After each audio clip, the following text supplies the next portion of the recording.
Good morning to those who are just joining. Welcome to the May 2020 outline. We'll just give everyone another minute to get logged in, and then we'll make a start with the session.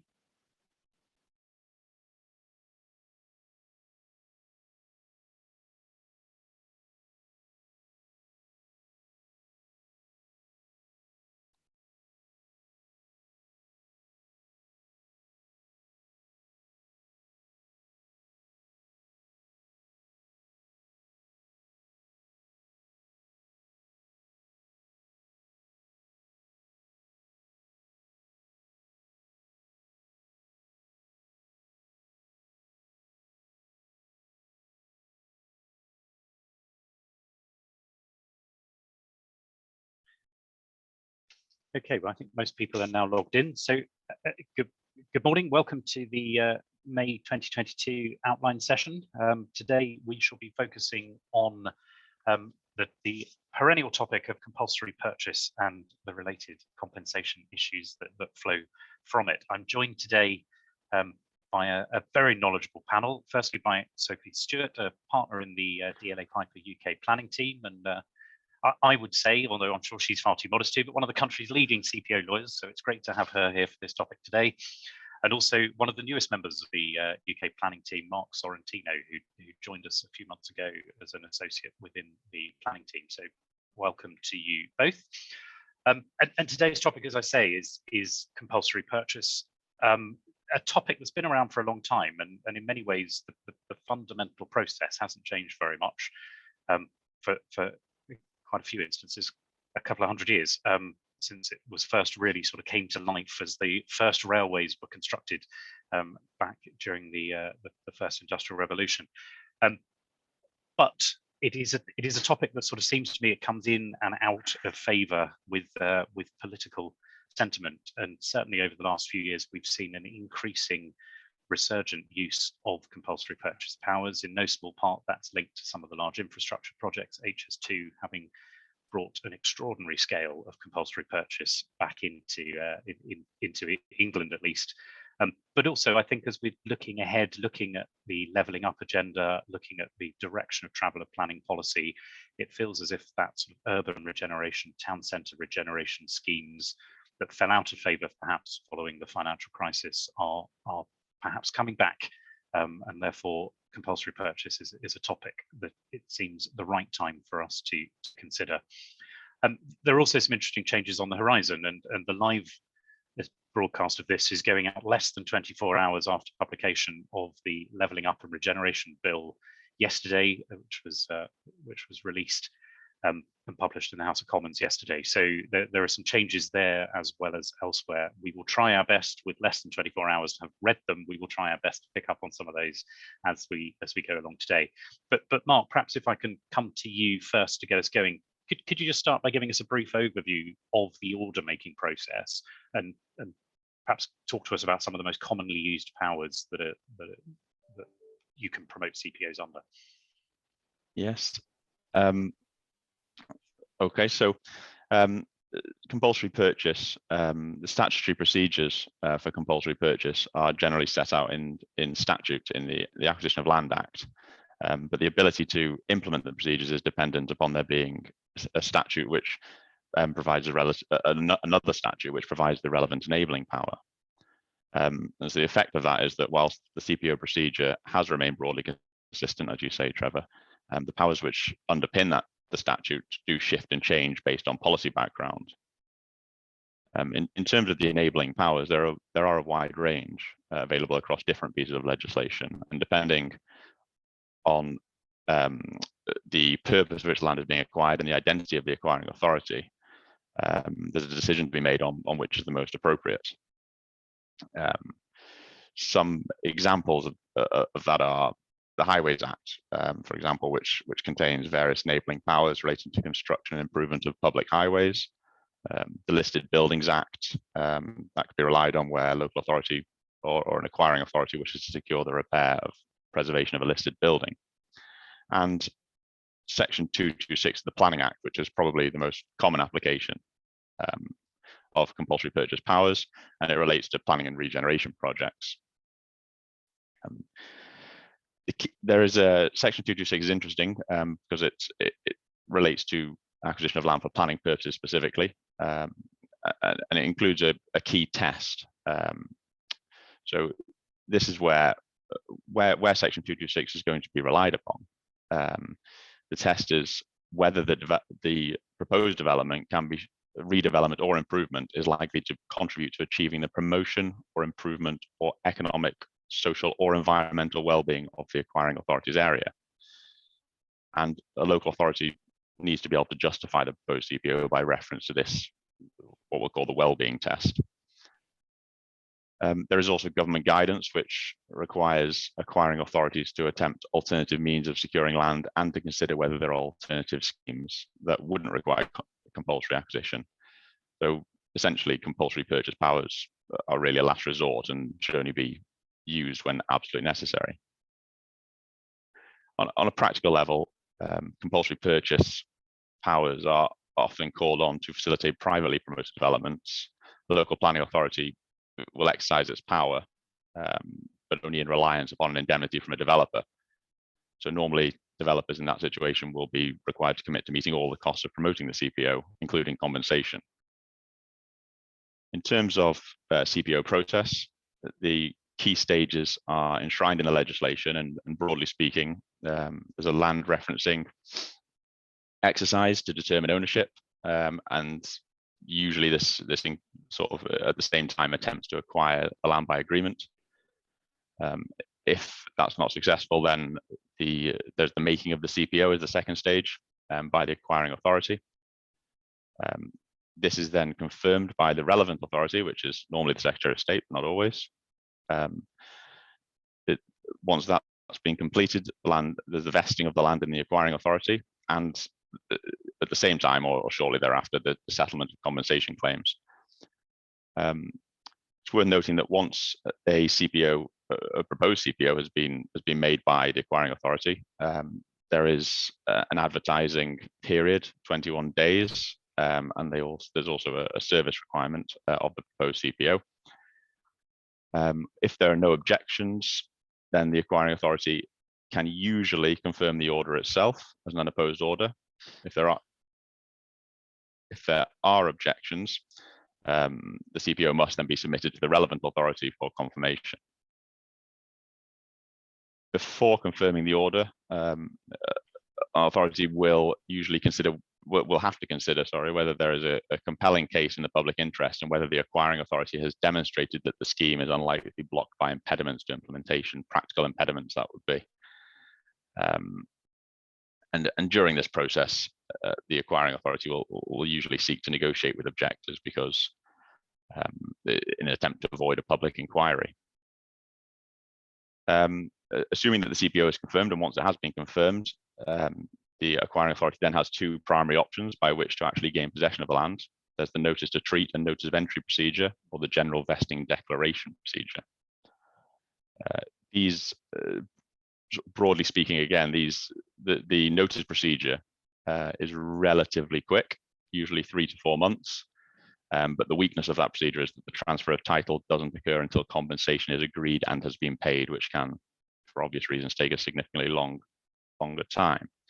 The general vesting declaration procedure is slightly slower. We'd usually say 5 to 6 months as a sort of a ballpark, but it does have the benefit of securing title to land without requiring any further action. And for that reason, it's common where a private developer is wishing to build out a scheme. There is one point to note on this, that certain interests, for example, minor tenancies, can only be acquired using the notice to treat, notice of entry procedure.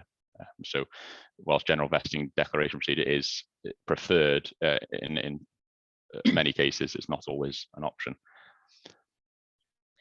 Just to touch on compensation as well, because I mentioned it earlier, and it's clearly an important facet of this. Anyone with interest or rights in land which is subject to a proposed CPO will be entitled to submit a claim for compensation. And whilst this is generally based on the principle of equivalence, additional payments are available for things like statutory loss, disturbance, or loss arising from dispossession. I won't detail on those because we only have an hour. But be here for a week. Yeah, it is just worth noting that compensation, that the process of determining compensation is a process, and where the actual level, the quantification remains in dispute, either party has the right to refer the matter to an upper tribunal lands chamber for independent adjudication. If anyone's ever been to the upper tribunal lands chamber, the cost and delay of doing that does actually provide a good incentive to engage in positive negotiations, and often settlement is actually in the interest of both parties. Thanks, Mark. Sorry, go on, Trevor. No, sorry, after you, Sophie. No. I was going to say, it's picking up on a couple of points, I guess, that Mark made. It's quite interesting. The last sort of set of CPO reforms we had, certainly in England, sought to bring in line timeframes for notice to treat and the GVD procedure, amongst some other changes, because the notice to treat procedure used to be very, very quick, as short as only needing to give 14 days notice before you could take possession. So the government actually extended the notice to treat procedure rather than shortening the GVD, and on paper, on the face of it now, they should take the same amount of time.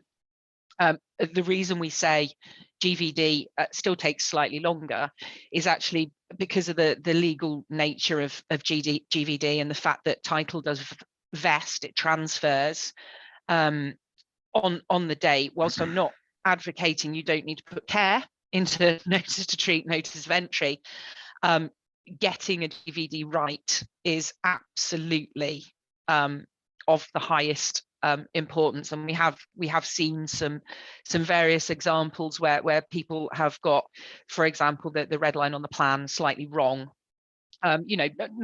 not necessarily through carelessness or anything like that, but because quite often you will, particularly on a larger, more complex site, you will vest in a piecemeal fashion, in a phased fashion. It takes a little bit longer, not in terms of the legal statutory requirements, but just making sure the documents are right. And quite often the acquiring authority will need a separate report as well, because they will be acquiring title on a specified date before they can actually execute a GVD. So that's probably the first point I'd pick up on, as a lot of people go, well, hang on a minute, there was a change. Technically, they should now take the same amount of time. I think the other really kind of interesting point that arises is you're both absolutely right. We've had these processes in a similar form that have been around for far longer than any of us. And yet, of course, we sit here today in a situation where, if we're not yet out of, we're certainly coming out of a pandemic that had a huge practical impact on a lot of those processes, and how we go about practically dealing with the making, confirmation and vesting of land under compulsory purchase powers. Government published some guidance for us back in 2020. Actually was a very helpful guidance. It was very sensible. It was very pragmatic. They kept it up to date, issued revisions as the landscape changed, which was actually fabulous and is quite rare, I would suggest. However, unfortunately, they withdrew it wholesale in March this year, clearly from their side signaling that they now no longer think we're in a COVID world. What I would say is the guidance dealt with issues such as service of documents, time for affected parties to respond to documents, how you go about making documents available for inspection, because obviously, civic halls, town halls, public buildings were closed down for a long time, and there is a statutory requirement to put hard copy documents still on deposit. And issues around timely payments of advance compensation, because there was a recognition that a lot of businesses were and still are suffering cash flow issues as a result. As I said, they withdrew it in March this year, but the reality is we are still living in a world where a lot of those issues may no longer be driven by COVID, but are simply being driven by the fact that the world has changed as a result. So people, are still hybrid working. We still need to think about, therefore, if you are serving notices on office addresses, do you allow more than the statutory minimum of 21 days? Because particularly if it's a small business, they may only be in the office a couple of days a week now. Royal Mail still aren't collecting signatures on recorded deliveries. So that the guidance picked up and dealt with all this and stated explicitly, particularly around things like Royal Mail, where there's a statutory requirement, a tick box that needs to be satisfied for how things must be delivered and how you prove they've been delivered. The fact that guidance has been withdrawn, I think we still stand a good chance of arguing, well, the world has changed and the guidance clearly provided for it, and practically nothing's changed post the guidance being withdrawn. So that still must stand. But there are issues that I think we need to be aware of. I would still recommend everybody keeps a copy of that guidance in their armory, even though it carries no official status anymore, because I think they are changes that at some point in the future, and to an extent, we've seen some of them come through in the bill that was laid yesterday, but they are changes that will have to happen just to reflect practice, I think, in the modern day era. So they're very much, to an extent, they're for the lawyers, but actually they're for everybody involved in the process to think about, because CPO is a rich tapestry of law, and lots of it, but interwoven with a lot of practice and practical considerations, and getting the two right together is what sees projects succeed. So they are still things that people need to be cognizant on. Do you need to consider using a private courier if you've got somebody or a group of people that may sit and argue they've not been correctly served, whilst we're in this slightly uncertain time of Royal Mail haven't resumed service as normal, but we don't actually have any firm government steer as to whether what Royal Mail are still doing is still satisfactory for statutory purposes. It's a really good point, because I think those of us that are involved with CPO on a regular basis, sort of it becomes quite procedural, it becomes quite a process, and we're all very familiar with it. And I think every now and again it's worth pausing and reminding ourselves that actually it is a pretty draconian interference with private property rights and with human rights as a result. It is the state in one form or another seizing our property as private citizens. And to me, when you look at the case law, the courts, that lens is always there, that the courts are looking through of looking to make sure that people are treated fairly and properly, and that they have full opportunity to participate in that process, because otherwise it's quite draconian. So I think all of that, you're right, with the absence of that guidance, it's important to keep in mind that whilst the guidance has gone, actually it's still in the interests, I think, of anyone promoting a compulsory purchase order to have in mind that need to be respectful of the impact you're having on the process, and giving people all due opportunity to engage with that process. And it touches, I suppose, on something you said, Mark. It's very much supposed to be a tool of last resort, if at all possible. We should be acquiring land by agreement. It's only when that isn't possible that compulsory purchase starts to be justified. But looking a little bit ahead, Sophie, perhaps, are there other changes in the pipeline that we ought to be aware of? There are some very obvious ones that we'll come on to before the government gave us less than 24 hours to update today's content. But interestingly, and actually there's quite a bit of synergy about what we were going to say 48 hours ago to what we end up saying today. And what we have started to see is quite a significant shift around CPO procedure and policy and legislation in Wales. The devolved government has finally got to compulsory purchase at the top of its agenda, after spending probably the last decade looking at other areas of planning law and implementing Welsh policy. We're now on CPO. The Senedd introduced a change to Planning Policy Wales in 2020 to deal with some of these changes, along with updated equivalent guidance to what we have in England on the uses of CPOs, initially to make it easier for councils to acquire empty buildings and vacant land for housing, was the original driver.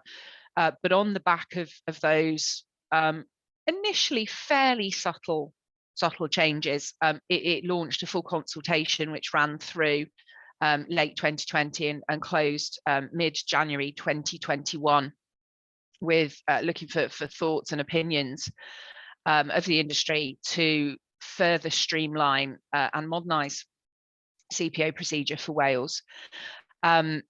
From that consultation, and fairly quickly thereafter, we saw the publication of a new CPO manual, which was intended for practitioners, more so than the guidance document. I think that because people often question, we now have both in Wales. We now have a guidance document and a manual, which differs from England.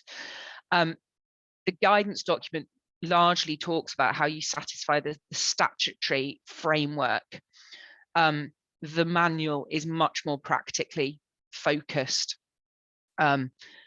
notwithstanding that you've already satisfied that framework. What else do you need to think about? What else should you be doing? So it's very, very practical. It sets out, I think, quite clearly what steps acquiring authorities and other stakeholders in the process should be doing at various points, not only to satisfy, as I say, the statutory framework, but also with that wider piece in mind, Trevor, that you talked about. You are interfering with people's private property and their daily lives. People forget that even if you're not having land or interests acquired under a CPO, there are people always around the periphery of the red edge, or come in and who use existing facilities or properties within there that are also going to have huge disruption and potential huge impacts on their day-to-day business as a result of your project, and they need to be thought about as well, because they don't fall neatly within the tick box exercise. Although there are requirements for site notices and press notices, they don't necessarily receive targeted information, leaflets and the like, and they don't have necessarily the same rights as people who are having their interests acquired. So it's really important that they're not forgotten about, and I think the manual is actually a great tool to remind people of those kind of issues. So after the manual was published, the Senedd has also endorsed changes to the Acquisition of Land Act, so that there will be a divergence and a different position in England and Wales. They are providing for new electronic service methods, a requirement for LPAs or acquiring authorities to publish something very similar to the press notice that is prescribed at the moment, but on their own website, as well as still requiring the hard copy and potentially electronic local paper notice, and a new ability to conduct the confirmation section of the process using a combination of written reps and public inquiry where it's appropriate to do so. So for a long time, a procedure has been chosen, and all matters have to be dealt with via that procedure. And you look at, I think probably the best comparator is with similar CPO considerations is the development consent order regime under the 2008 Planning Act, where it's a much broader process because you're also seeking powers to construct and maintain and everything else, as well as assembling the site. But that's always been a hybrid process. It's largely conducted on the papers unless there are reasons to have issue-specific or stakeholder oral sessions. We've never had that in CPO. It's either straightforward enough and everybody agrees, that we do written reps, or we have a full public inquiry at great expense and great length, and to an extent, for some participants, great inconvenience, because they may have to turn up every single day for a couple of weeks to listen to a lot of things that don't necessarily impact them, to make sure they don't miss out on the bit that they want, because it's either or. So the Welsh government, in that respect, is quite a trailblazer to actually say, no, come on, let's think about this. There are clearly things that can be done on the papers, and there clearly are things that are very important and people should have a right to be heard. So I think that will be quite an interesting step change in practice, and one that actually I hope follows more broadly in England as well. So I applaud Wales for that. Another big change on a sort of a practical level is that a new body has been set up purely to deal with CPO decisions in Wales, called the Planning and Environment Decision Wales.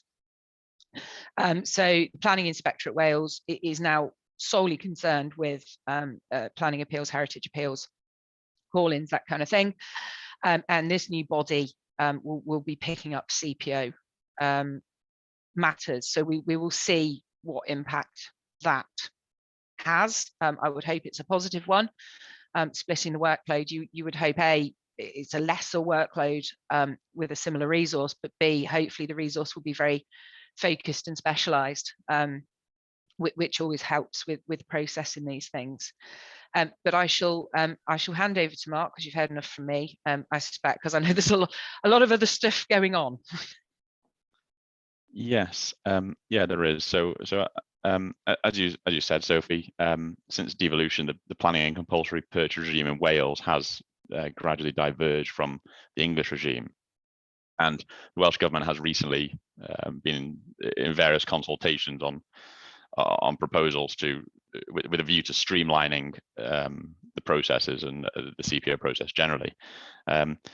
In 2021, the Welsh government consulted on proposals to amend both the primary and secondary legislation relating to CPOs, with a sort of a view towards modernisation of the enabling powers and procedures in Wales, and to streamlining specifically the existing inquiry and written representation procedures.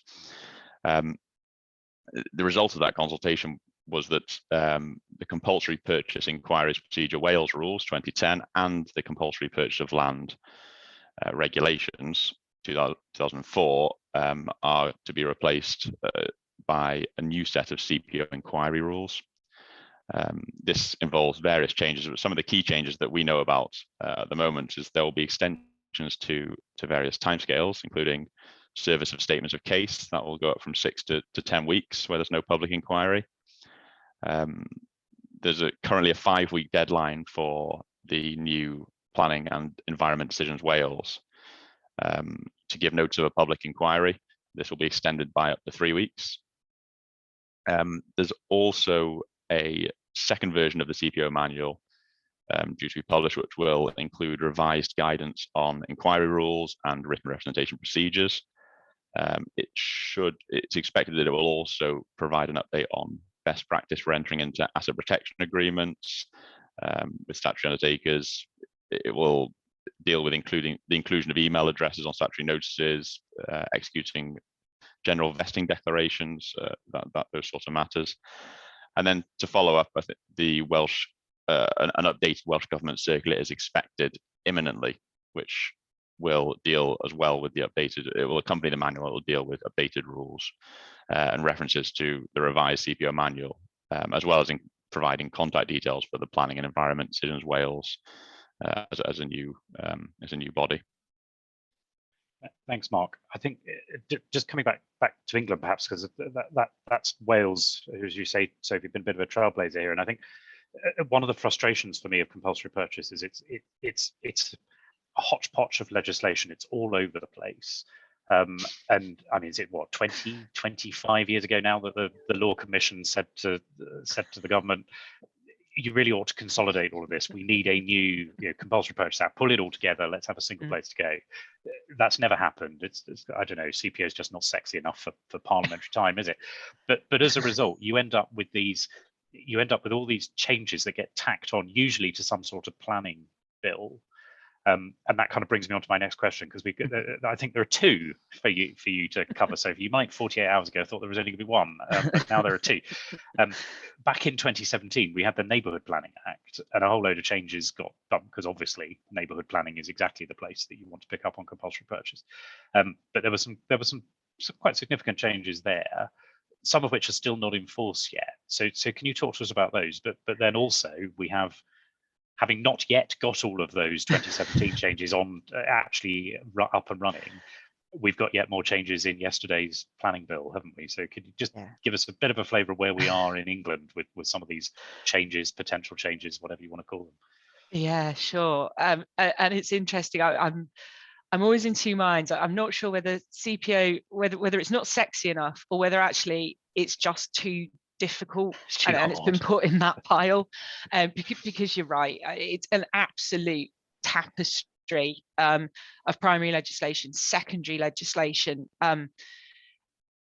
case law, guidance, manuals, policies.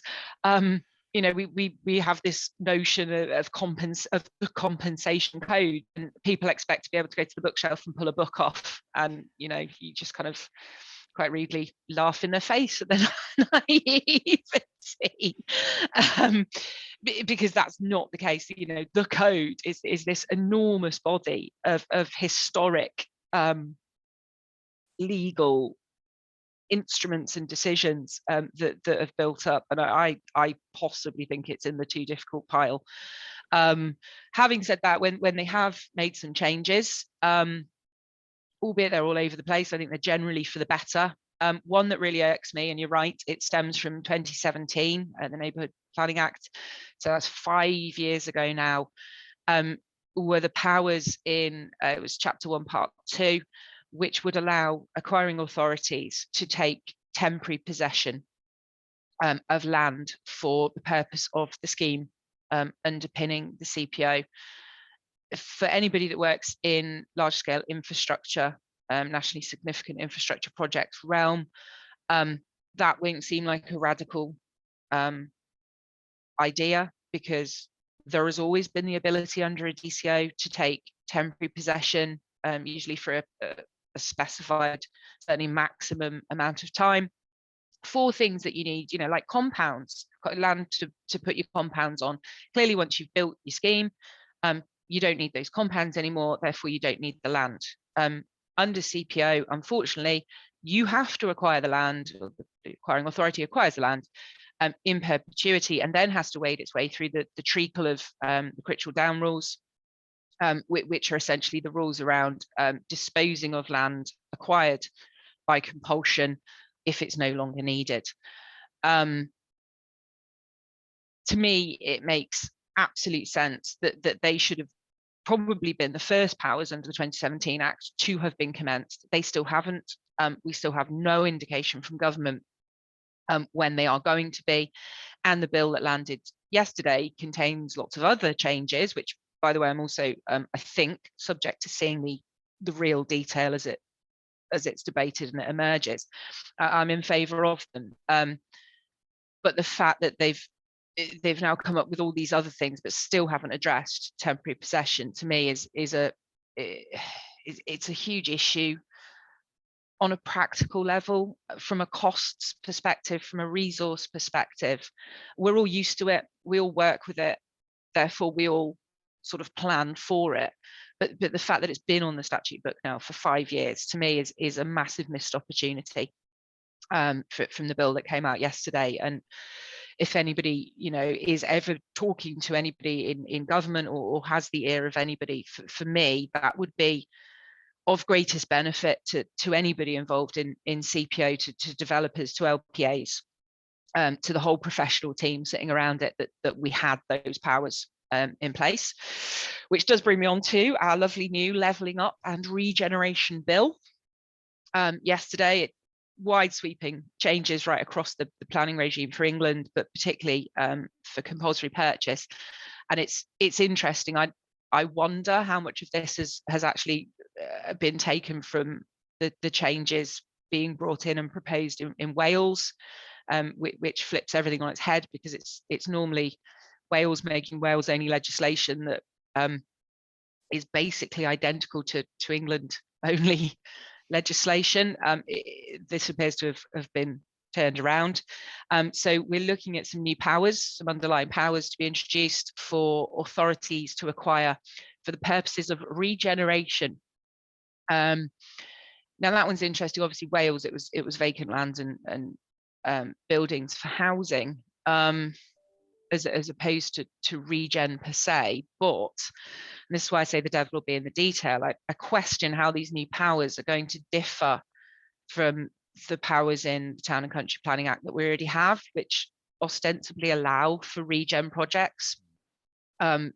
People quite often forget that to undertake a Town and Country Planning Act CPO, you don't necessarily need planning permission. You can have an allocation in a local plan and forward load the site assembly to bring that forward, which to me is regeneration, or can be regeneration. So I'll be interested to see what they mean by that.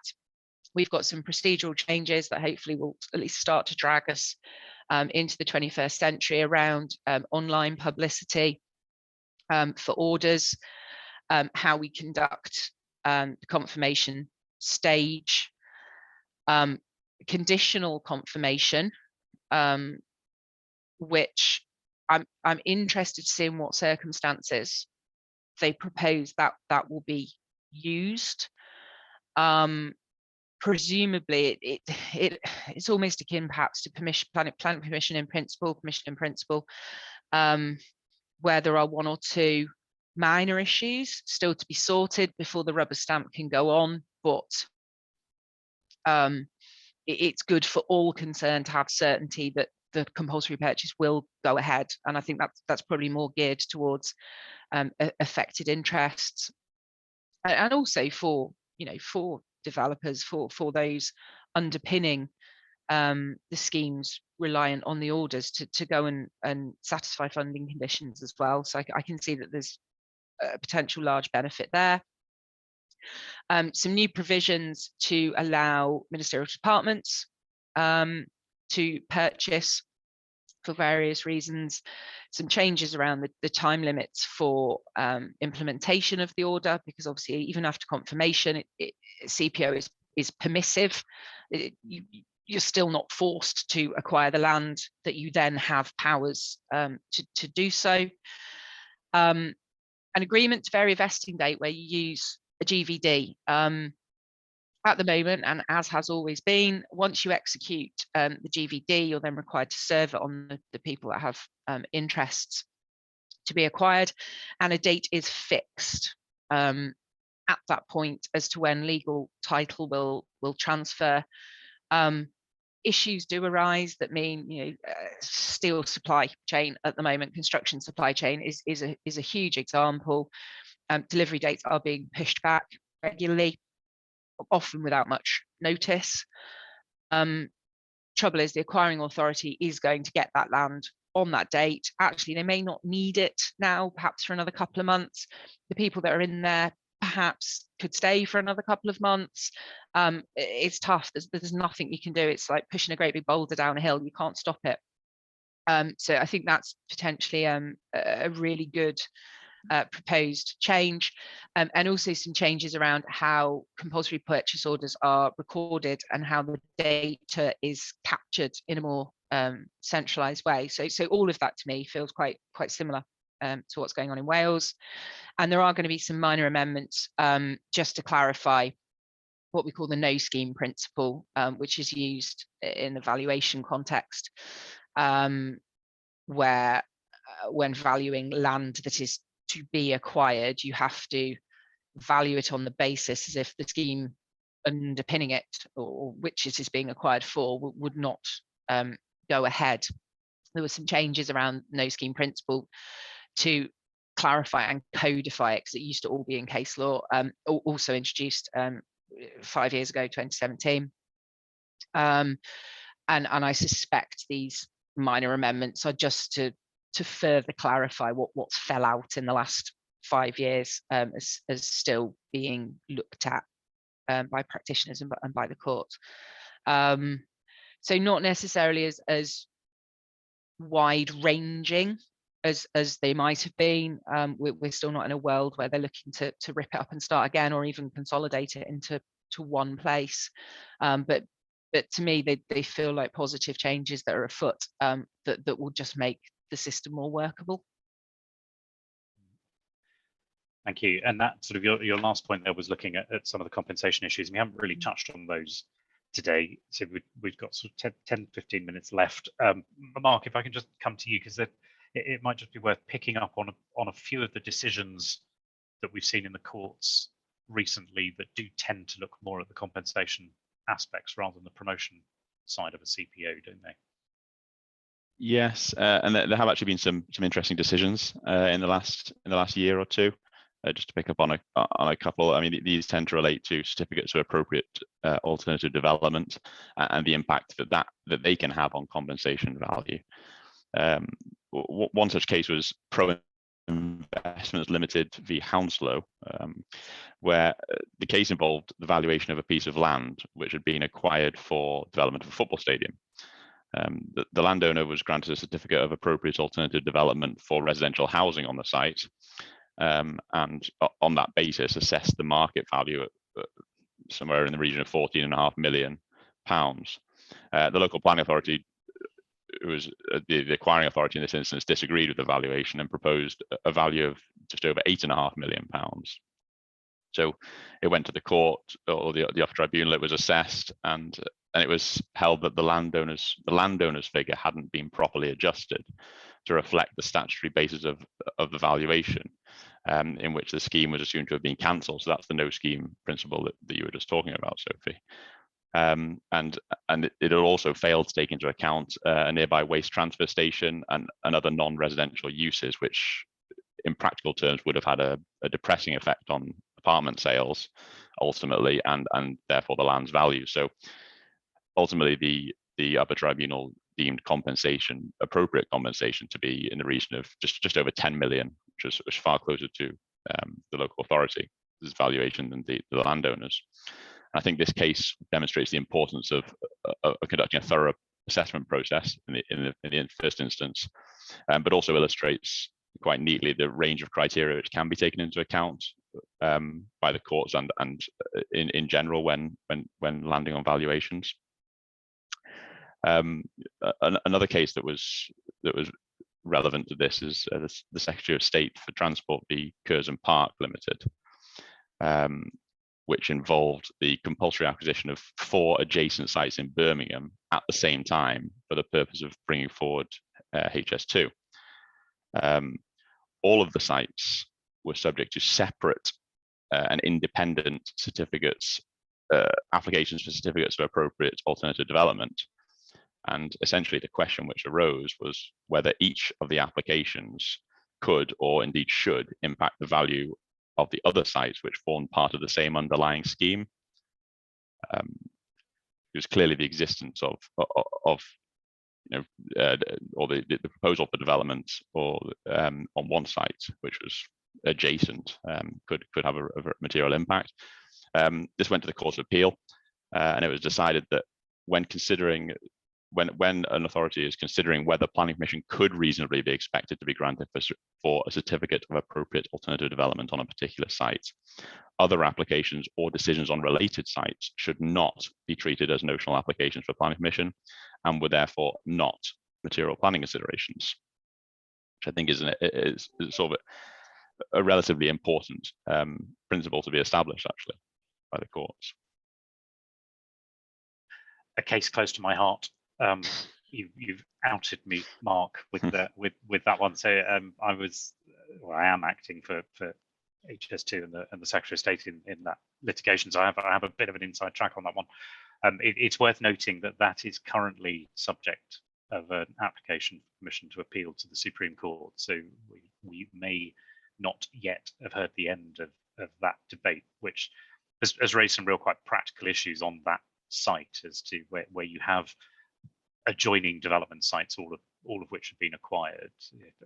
How do you take account, if at all, of the development potential on other sites when looking at the certificate that a particular site is entitled to. And it's one I could go on about for quite some time. So I'm going to spare everyone the detail of that case. But it's an interesting point, and the answer is, as you say, from the Court of Appeal at least, where you don't take account of one CAAD when considering whether or what to grant a CAAD for on an adjoining site.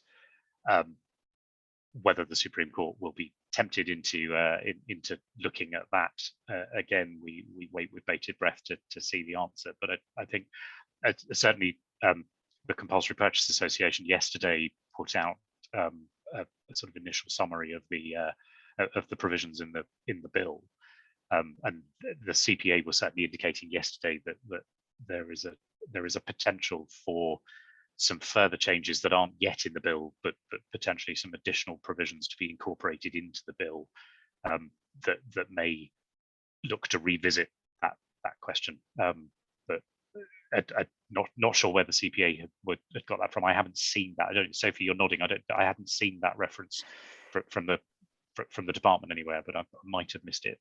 No, I've not seen it from the department. I've seen what the CPA put out yesterday, but I've seen some sort of written lobbying material that the CPA have been quite active on over the last couple of months in advance of the levelling up bill coming from, and I'm assuming I've seen that in the material. I'm assuming they obviously have some traction, maybe of an ear of somebody who sits on a committee or will have a strong voice during the debate process.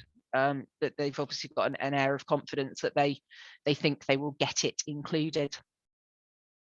But I've not seen anything from government suggesting that. No, so that one way or the other, it feels like that particular issue hasn't gone away. Either the court, the Supreme Court, or Parliament, or both may well yet have a view on how that particular debate should be reconciled, and it can have some quite practical consequences, particularly around if you're in a situation where, I suppose, use an example of retail.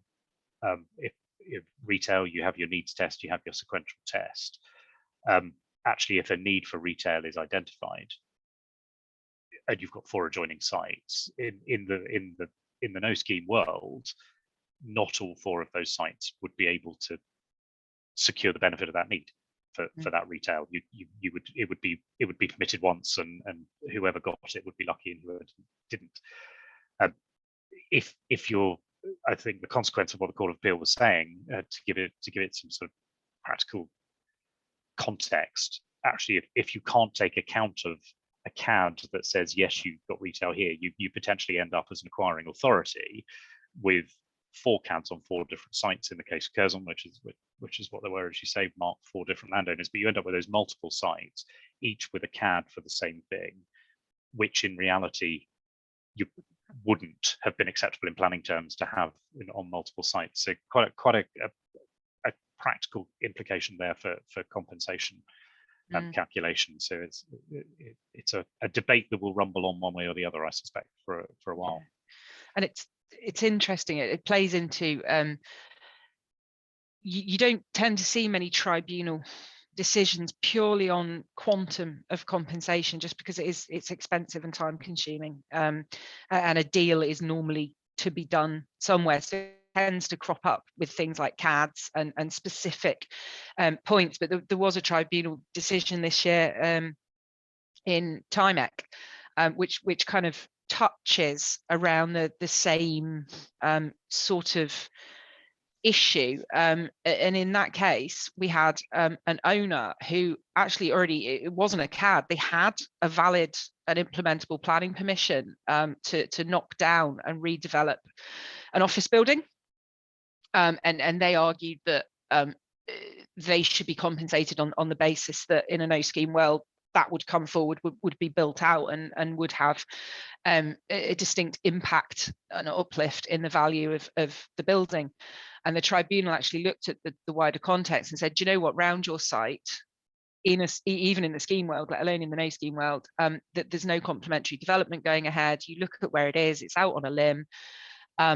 in reality, in the no scheme world, if you were selling this building, a purchaser wouldn't attach any value to your planning permission. They wouldn't knock it down. They wouldn't build what you're proposing to build. What they would in fact do is give a bit of a light refurbishment and just re-tenant it for its current purpose as an office building, and it ought to be valued accordingly. And it's interesting that they went with that opinion in my view, because it plays back to do you look at the reality of what's going on in the wider area, or do you just rely on, as the Court of Appeal sort of said in Curzon, and you apply, if you have the ability to develop something, it therefore should be assumed that would come forward. In the case of Curzon, that should assumed it's going to come forward on 4 sites, which is clearly nonsense. But we had an owner in Timec that had actually gone to the expense of getting the planning permission, and the tribunal simply said, well, tough. It's not a commercially viable scheme for anybody else. You might want to do it, but you're living in a fantasy world, which was great for the acquiring authority. But it's the final outcome, I think, of the point in Curzon will potentially have some knock-on effects into other decisions, perhaps where CAAD isn't the central issue, but you are looking at what other development may take place in a no scheme world or is already consented.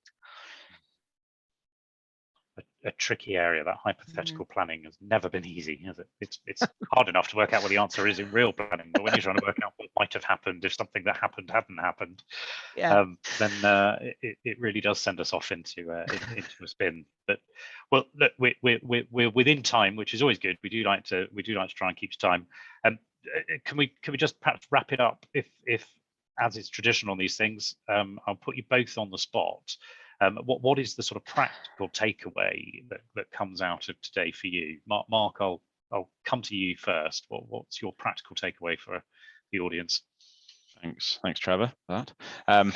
Yes, I mean, I suppose from my perspective, having looked at the valuations and the CAADs, I think my practical takeaway would be where there is an application for a CAAD, or where one appears likely, it's well worth engaging with the local planning department early on in the process for developers. The planning officers will act as a standalone function in the process, but as a developer sat behind the local authority, there is a certain amount of additional leverage, and it gives you an ability to ascertain what is and isn't likely to come forward. So I think, as I say, my takeaway would be early engagement with the planning authority where CAADs are likely or happening is likely to be very worthwhile.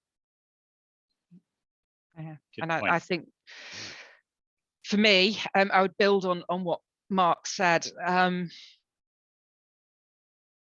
Once you're in the process, it is very process driven. For me, the key to not only a successful CPO in terms of you get your order, but in terms of you get an order that will allow you to deliver a project on time and probably more importantly on budget, and not have a huge long tail of dealing with compensation matters well after whatever it is you're building is built, and they can, they can drag on for 12 years, would be get your professional team in early, sit down round a table, and don't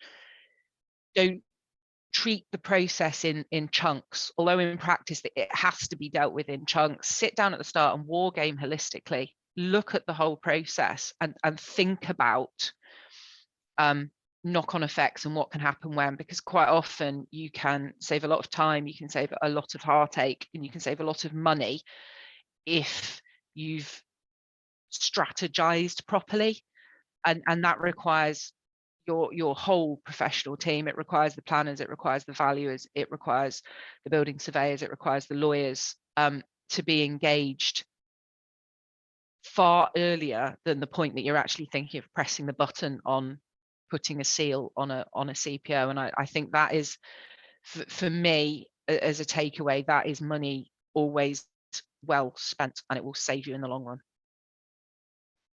Sage advice and a great place to end. So thank you for that, and thank you to both of you for your contributions today.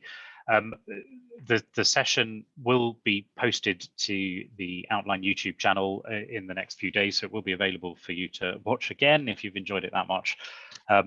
We'll also be publishing a series of articles that pick up on some of the detail behind some of the topics we talked about today on CPO. So keep an eye on LinkedIn for some of those articles over the next few weeks as we roll those out.